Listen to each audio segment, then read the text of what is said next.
যারা দোকানের কেনা ঘুগনি খুব পছন্দ করো কিন্তু শত চেষ্টা করেও বাড়িতে বানাতে পারছো না, তো এই ভিডিওটি শুধু তোমাদের জন্য। সাদা তেলের মধ্যে দিয়ে দেওয়া হলো শুকনো লঙ্কা, তেজপাতা আর গোটা জিরে ফোড়ন, এরপর আদা লঙ্কার পেস্ট। যেহেতু এটা নিরামিষ ঘুগনি সেই জন্য আদা লঙ্কার পেস্টটা একটু বেশি দিতে হলো। এদিকে মশলা দিতে হবে। মশলার মধ্যে আছে জিরে গুঁড়ো, ধনে গুঁড়ো, লঙ্কার গুঁড়ো, হলুদ গুঁড়ো আর একটু মতো মিক্স মশলা।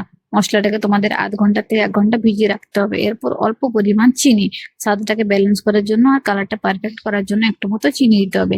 এদিকে মটর আমাদের সেদ্ধ করাই আছে, তো এই ডেকটাতে ঘুগনিটা হবে। যেহেতু ওটা লোহার কড়াই, তো লোহার কড়াইয়ে যদি ঘুগনিটা করা হয় তো ঘুগনিটা কালো হয়ে যাবে, তো সেই জন্যই ডেকটাতে রান্না করা হবে। ঘুগনিটাতে আলু মিক্স করতে হবে, তো সেই আলুটাকে ভেজে নিচ্ছে। তো দেখো তেলের মধ্যে দিয়ে দিচ্ছে শুকনো লঙ্কা, তেজপাতা, গোটা জিরে ফোড়ন, এরপর দিয়ে দিচ্ছে মশলাগুলো। তো এই মশলা তেলের মধ্যেই দিচ্ছে।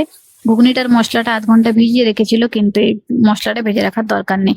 এরপর দিয়ে দিচ্ছে আলুগুলো, এরপর অল্প পরিমাণ নুন। তো এই পুরো আলুটাই কিন্তু ঘুগনিতে যাবে না, আধাটা চপের আলু ভাজা হচ্ছে আর আধাটা ঘুগনিতে। এই পুরো শ্রাবণ মাসটায় আমাদের দোকানে নিরামিষ হয়, সব খাবারই নিরামিষ হয়, তো সেই জন্যই পেঁয়াজ রসুনের এখানে ব্যবহার হচ্ছে না। এরপর দেখো গরম জলের সাথে ওই আলুটা খুব ভালোভাবে মিশিয়ে নিয়েছে আর তার মধ্যে দিয়ে দিচ্ছে ঘুগনিটা। ঘুগনিটার সাথে আলুটা মিক্স করে দিয়েছে। আলু আর মটরটাকে মিক্স করার পর 10 থেকে 15 মিনিট ফোটাতে হবে।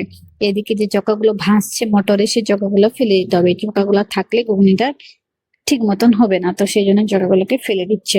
এরপর 10 থেকে 15 মিনিট ফুটে গেলেই আমাদের দোকানের ঘুগনি একদম রেডি। সকাল সকাল যদি আমরা রাস্তায় বেরোই তো এই গরম গরম ঘুগনির গন্ধ আর তার সাথে গরম গরম লুচি, বাস একদম জমে ক্ষীর, তাই তো।